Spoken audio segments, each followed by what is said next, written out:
the center pillars on either side. I'm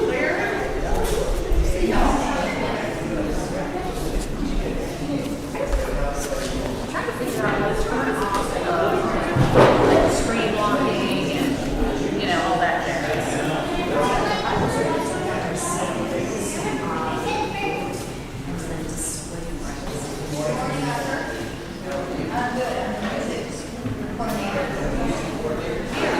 Screen time out is about 30 minutes.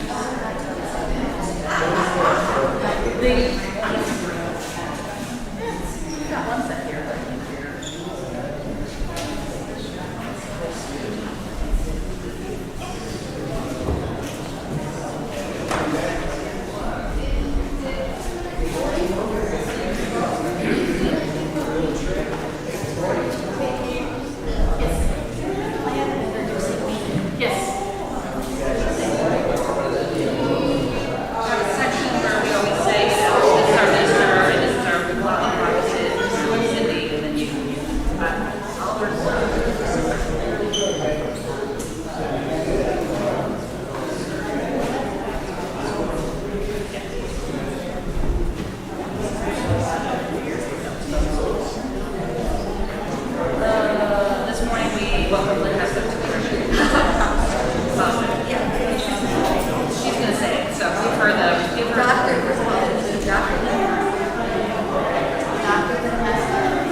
Up, or did that not really help?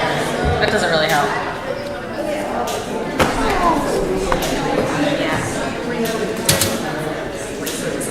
It's 30 minutes now. Yeah, so that would be good. And I think that's 30 minutes of sitting still. Right? So, but it could be more than it.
close to delicate stuff? Too close to delicate stuff? Yeah, the soundboard is not a good place to.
Good morning.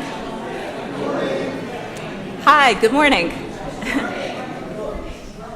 All right, please rise and body your spirit for our gathering song, number 21 in your gray hymnal, For the Beauty of the Earth.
Good morning, everybody. My name is Megan Cody, and I'm a member of this congregation. Colin and Alyssa will now light our chalice. Please join me in our chalice lighting words found in your order of service. We light this chalice, symbol of our Unitarian Universalist faith, to remind us to connect in spirituality and service, to care for each other and the world, and to create loving community.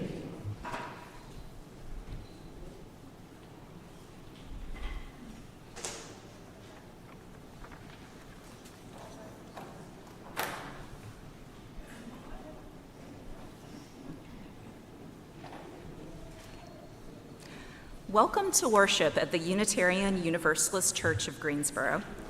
Unitarian Universalists believe that each person has a trustworthy relationship with the Spirit, with the Holy, with the source of all life, with what some call God, though we name it and know it differently from one another. And we believe that because we are interconnected, nobody is free until we all are free. So we strive to build beloved community here on earth in our fellowship with one another and in our work for justice. We are one people of many beliefs, many origins, sexualities, and genders. We are all growing, all learning, all loved. Whether today is your first or your 1,000th Sunday in our midst, we welcome you this morning. Please ensure that your cell phones are in their most reverent position, in silent. We are mask optional in worship, except for this section over here near the windows. Our ministry team here at UUCG is Cindy Dillard, our Director of Children's and Youth Ministry, Julie Hamilton, our Congregational Administrator, Reverend Sadie Lansdale, our minister who is currently on sabbatical. And this morning we welcome Dr. Lynn Hassler to lead our music. Lynn recently moved here from Phoenix, where she was the pianist for the Unitarian Universalist Church of Phoenix for 9 years. We welcome her as our summer music coordinator.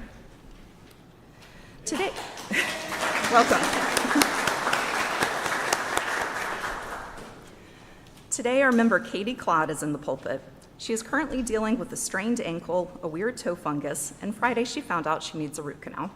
She's exhausted and frustrated about her job and bitter about promises not kept. She's anxious about starting the probate process for her dad, and her dog just destroyed the dryer vent again. So naturally, the title of her sermon today is Everything is Fine. Welcome, Katie.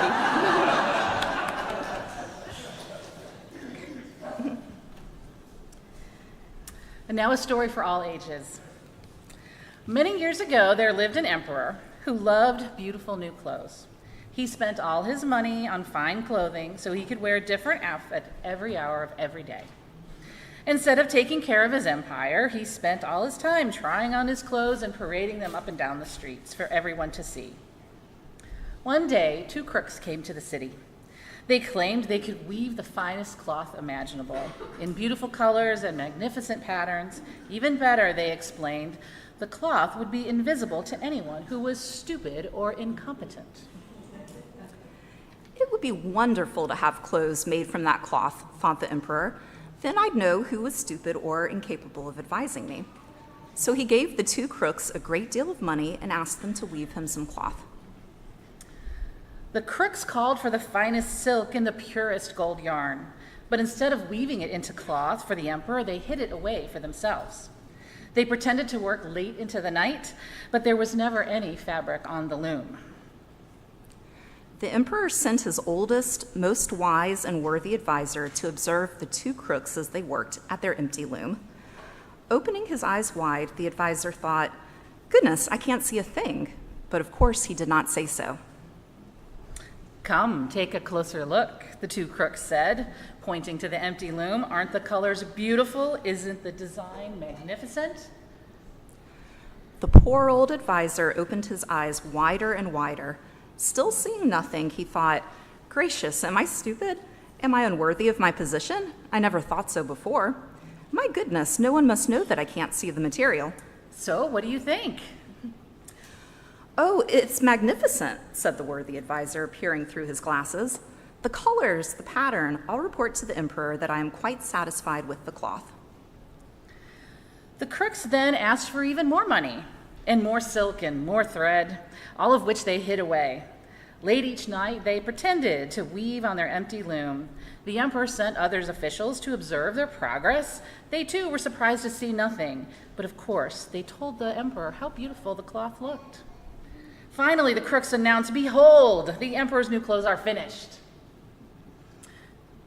"If it please his grace, would his royal majesty kindly remove his clothes," said the crooks, "and we'll fit you with the new ones right in front of this mirror so that you can see them yourself." So, as the 2 crooks pretended to hold up the clothing, the emperor took off all of his clothes. When the crooks had finished pretending to dress him, everyone exclaimed, "Goodness, how well the new clothes suit you. What a wonderful fit. What beautiful colors. What a magnificent pattern." "I am ready," said the emperor. He turned once again toward the mirror. He knew he had to look as if he were admiring himself in all his glory. Then the royal advisors pretended to hold up the hem of the cloth, and as the emperor proceeded down the street, everyone exclaimed, "Well, goodness, the emperor's new clothes are incredibly beautiful. The finest he's ever worn. What a perfect fit." No one wanted to admit that the emperor was naked, for that would mean that they were also stupid and unfit for their jobs. At last, a small child turned to his father and said, "But he doesn't have anything on." One person whispered to another, and then another and another. Soon everyone was shouting, "He doesn't have anything on at all." Inside, the emperor shuddered. He knew they were right, but he could never admit it. So the emperor kept marching along, acting prouder than ever, and the high-ranking advisors followed him, carrying the invisible cloth that was not there. The end. A covenant contains the promises we make to one another in response to the great gift of living. Holding ourselves to these holy aspirations, will you join me in our church covenant? We, the members of the Unitarian Universalist Church of Greensboro, do covenant to promote a search for personal meaning, respecting the individual truth in a community process of quest. Speak and act with caring, courtesy, and love, thereby maintaining emotional, physical, and spiritual safety for all.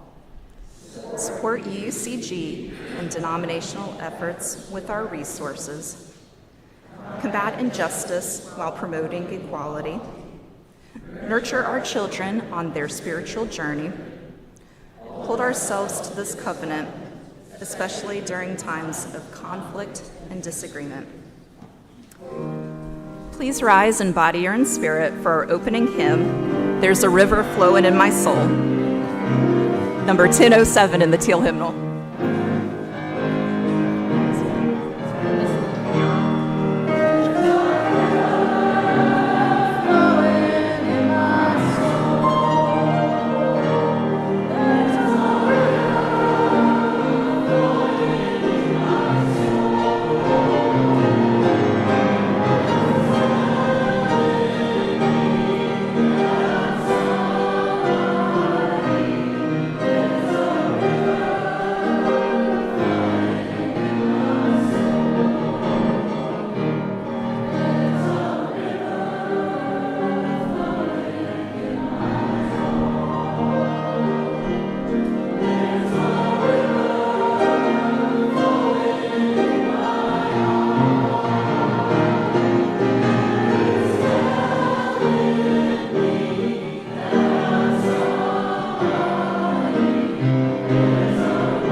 If you're joining us in the sanctuary, won't you wave hello to everyone joining us online?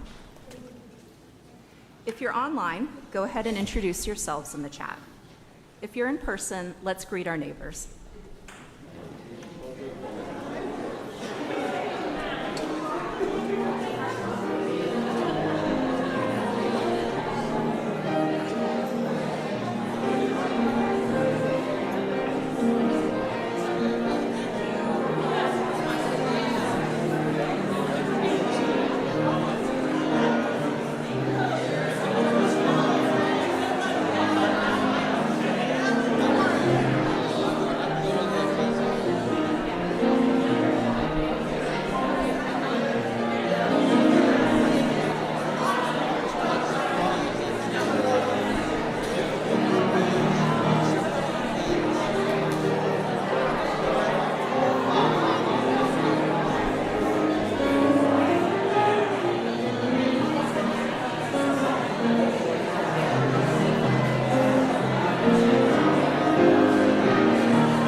how beautiful it is to be together.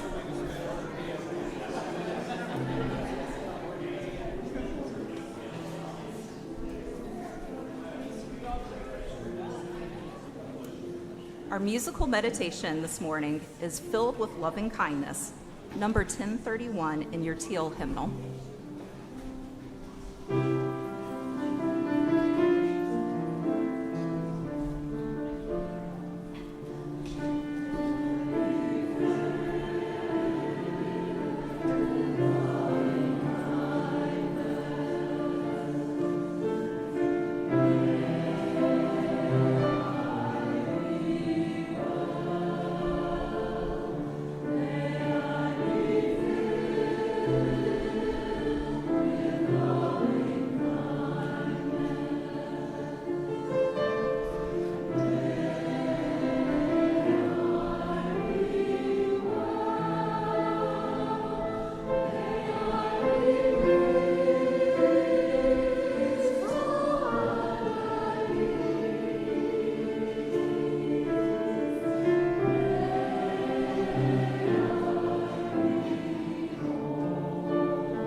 May you be filled.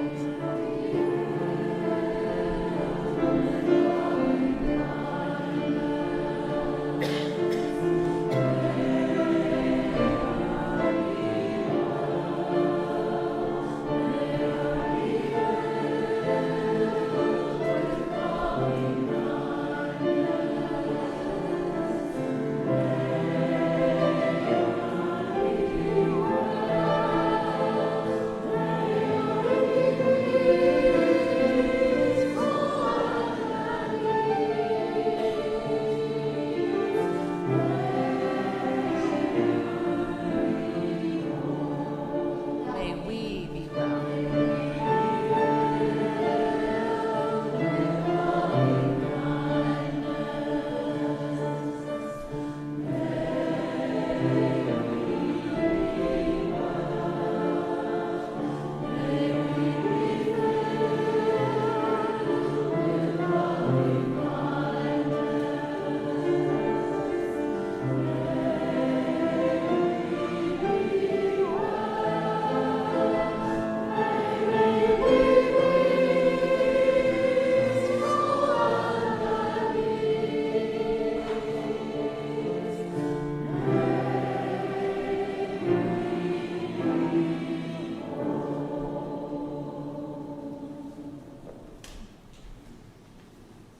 Thank you for filling our space with the loving vibrations of song.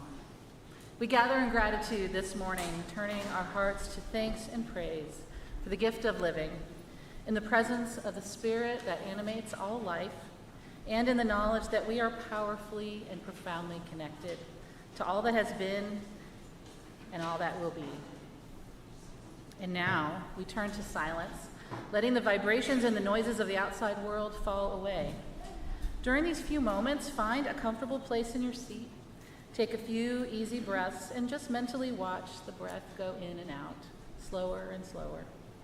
As you do, thoughts and images, sounds and feelings may float by. Relax and watch the parade as we settle into our shared silence together.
Thank you, my friends.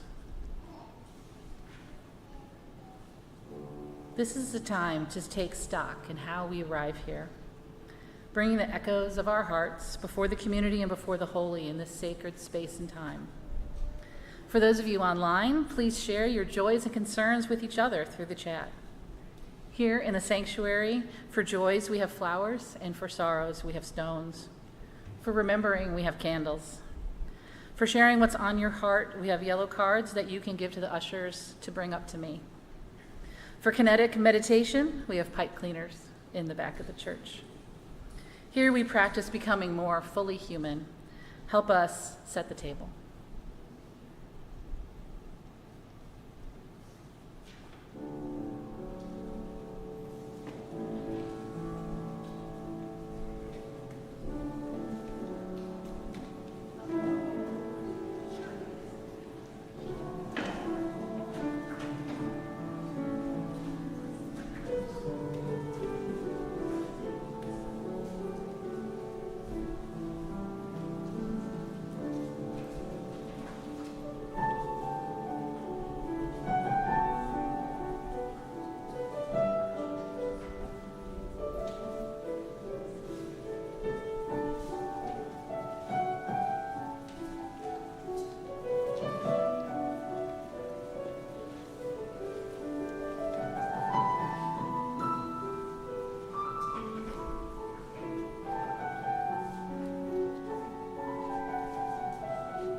Now in this moment bathed in silence and song, decorated in flowers and stones and light, we offer our joys and sorrows alike, knowing they are woven fine. Will you join me in prayer and presence for what is shared?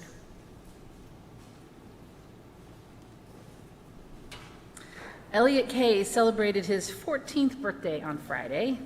His family celebrates the joy that Elliot brings to this world. Happy birthday, Elliot, and congratulations to the whole Kay family for the wonderful presence of Elliot. Rod Swanger shares that this past week, Paula celebrated her 75th birthday. Happy birthday, Paula. I hope your day was filled with flowers and light. And a sorrow this week. Shan Francis shares that this week, 2 of her friends passed away. May they find eternal peace, she says. And we share that wish for you and your friends.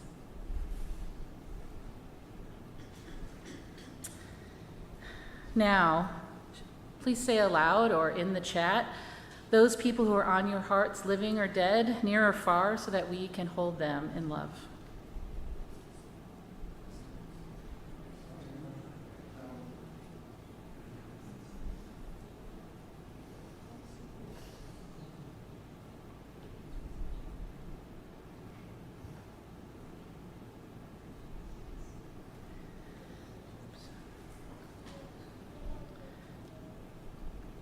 Spirit of life and love, God of many names and beyond all naming, source of all, Hear the joys and the sorrows, the names and the needs, and help each of us to also hear those same joys, sorrows, names and needs to be stirred to reach out in love. From Mother Teresa, I pulled a reading from the Gray Hymnal, number 562. Love cannot remain by itself. It has no meaning. Love has to be put into action, and that action is service. What form are we, able or disabled, rich or poor? It is not how much we do, but how much love we put into the doing. A lifelong sharing of love with others. We ask these things for ourselves, for those we love, and for those we do not yet love. Amen.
Now our children ages 4th grade and younger are invited to join their teachers in the RE wing for snack, play, and fellowship.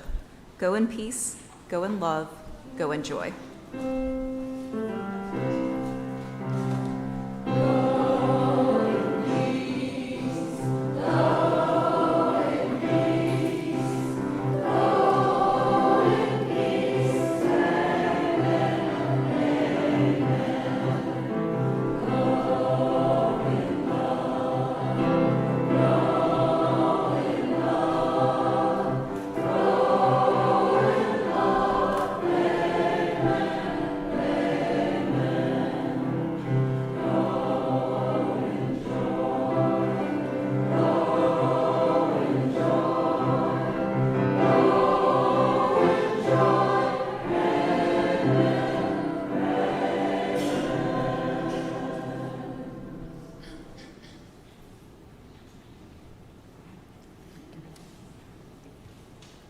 So everything is fine.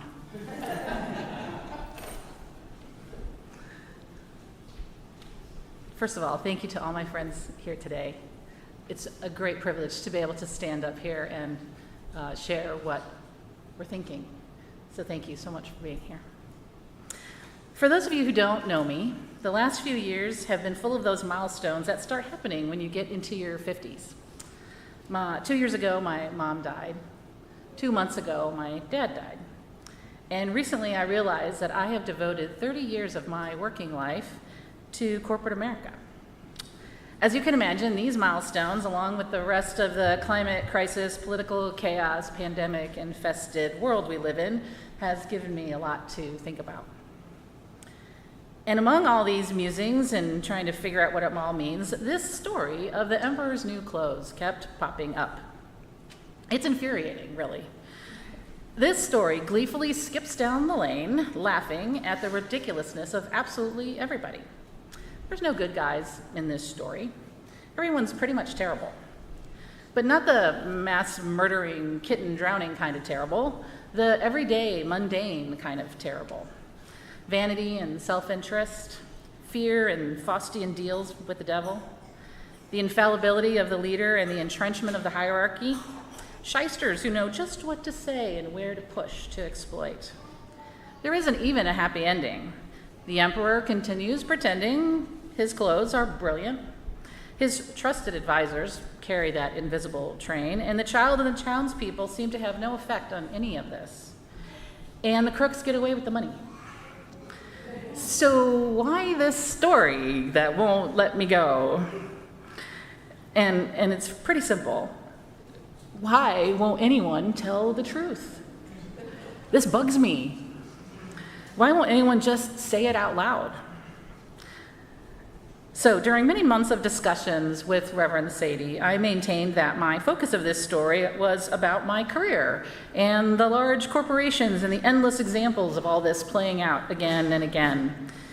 Now that I've spent more months with this story, digging through it and trying to figure out what it means, I'm even better at telling you how it applies to corporate America.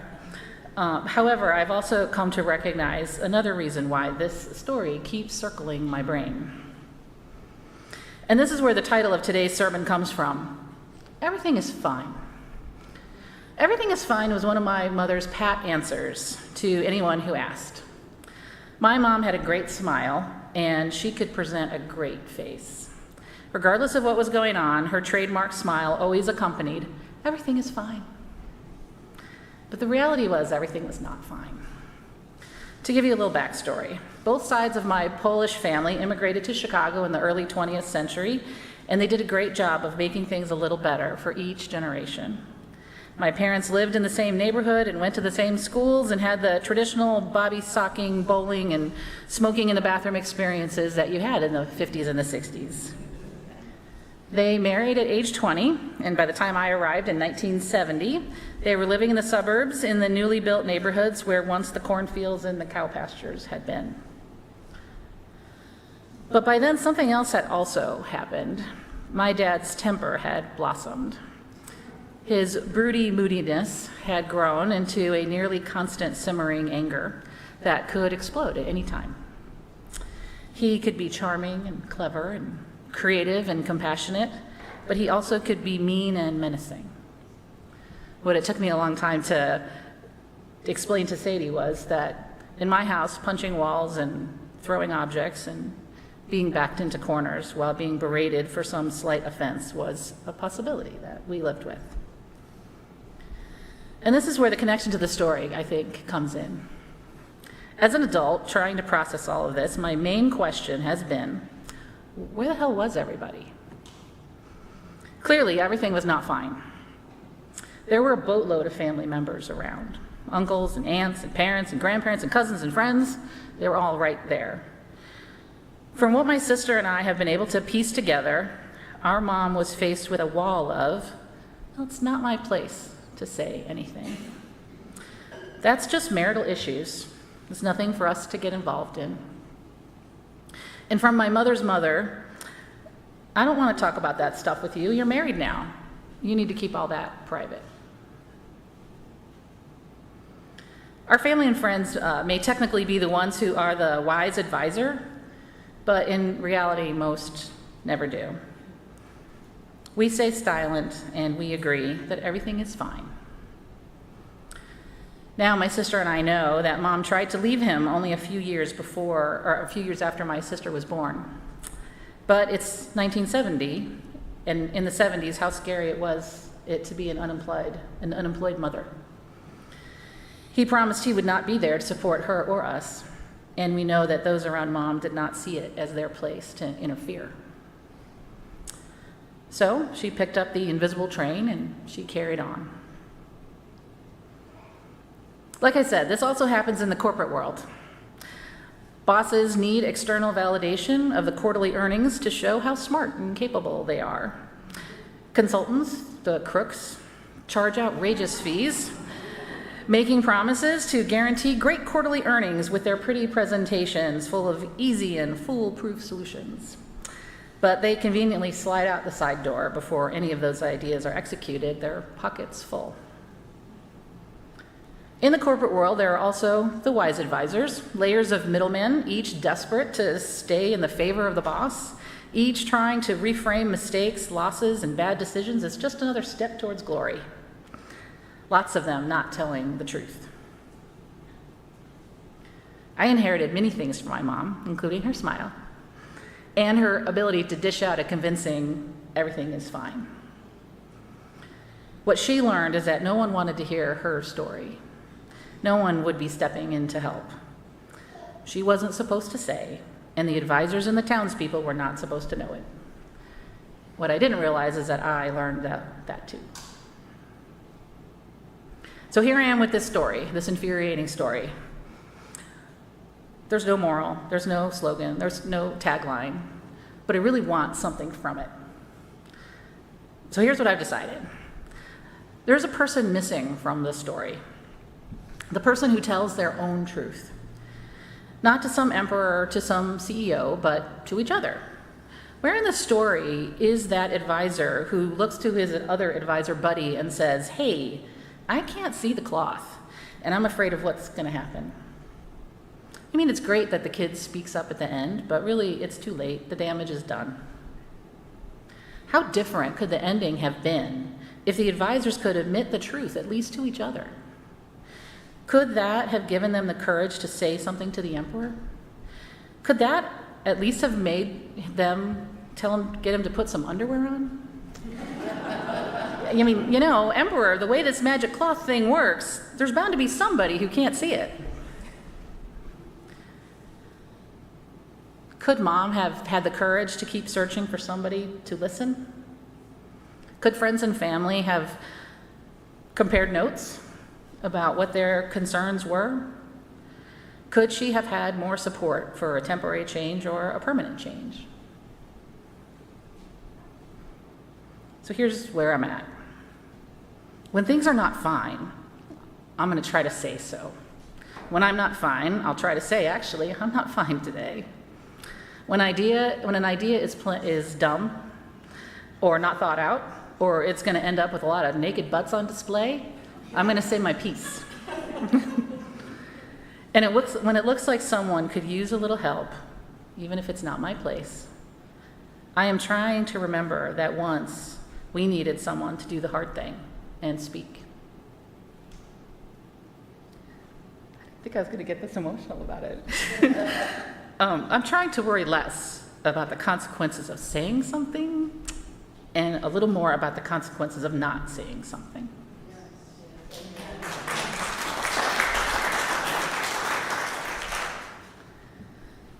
So my dad died 2 months ago.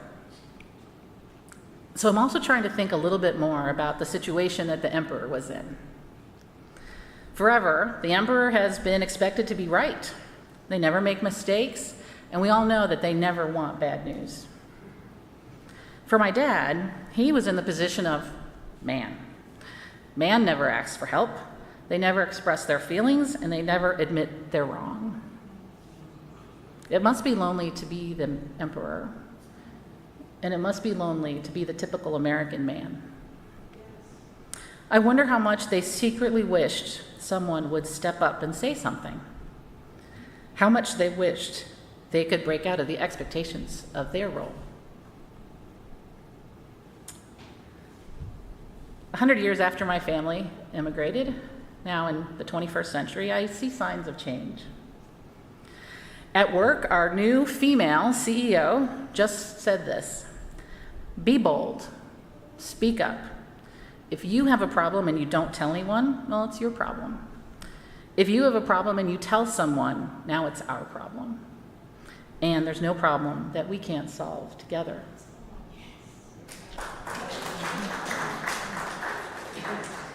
Toxic masculinity is an actual thing now that we talk about.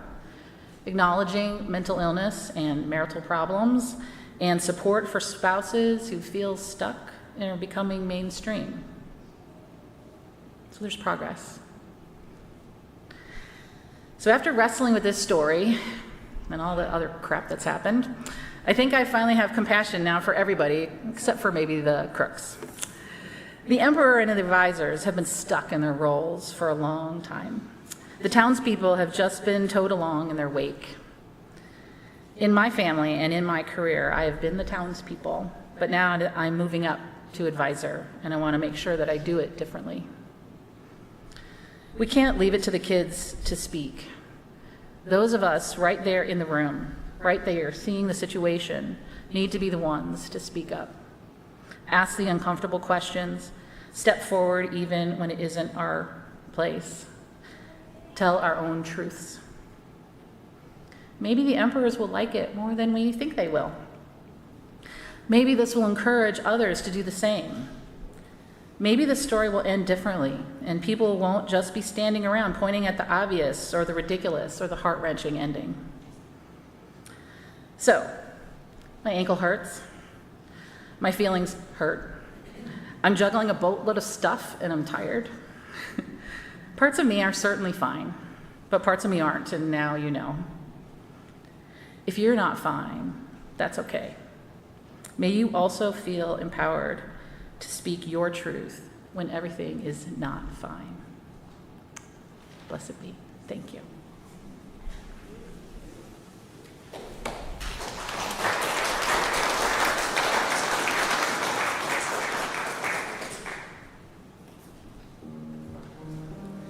Please rise in body or in spirit for our hymn number 1008 in the Teal Hymnal, When Our Heart is in a Holy Place.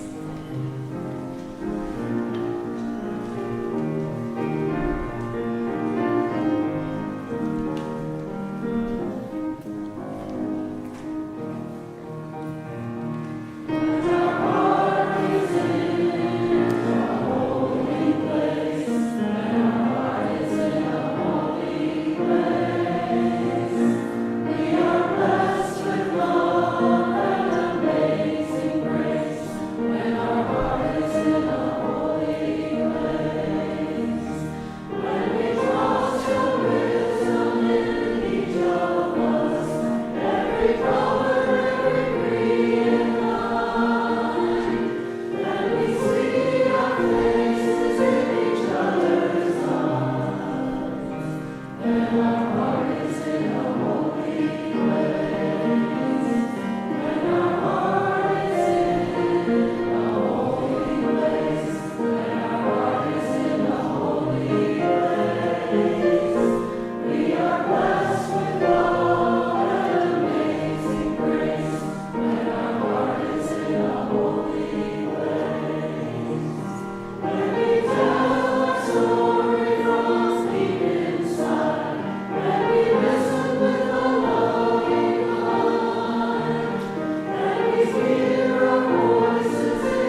One of the ways that we live out our mission to create loving community is to contribute financially to the ministries of this congregation and to the good work of our community partners. One of the ministries of this church is our Minister's Discretionary Fund, which is available to anyone in a tough spot. We can help with medical bills, rent, groceries, or other needs. Reverend Patty's email and phone number are on the back of your order of service, or you can contact the church through our website. Our offering this month goes to the Carolina Abortion Fund. CAF is a pro-abortion and pro-choice organization that works directly with clinics to provide grants that fill the gap between what patients can afford and the full cost of the procedure. If you'd like to make a contribution for our offering to be split with the Carolina Abortion Fund, you can do so at the link in the description of this video. You can text GIVE to the number in your order of service. You can also mail a check. Ushers will come forward to collect the offering, which will now be gratefully received.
Please rise in body or in spirit for our closing hymn, The Fire of Commitment, number 1028 in your teal hymnal.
Will you please join me in our chalice extinguishing words? We extinguish this flame, but not the light of truth, the warmth of community, or the fire of commitment. These we carry in our hearts until we are together again.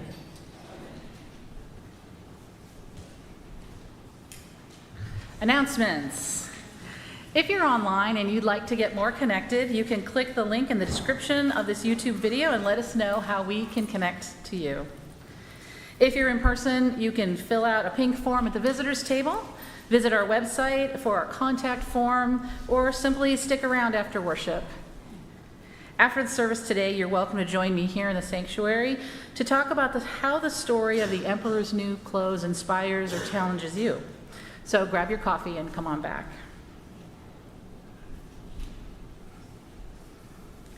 And our benediction from the retired UU minister, Laura Lynn Bellamy. If you have found freedom here, take it with you into the world. If you have found comfort, go and share it with others. If you have dreamed dreams, help one another that they may come true. If you have known love, give some back to a bruised and hurting world. Go in peace. And now let's leave this place filled with song. Please rise in body or spirit and place your hands over your hearts to sing our benediction hymn from this house. I invite you to start quietly and get a little louder each time.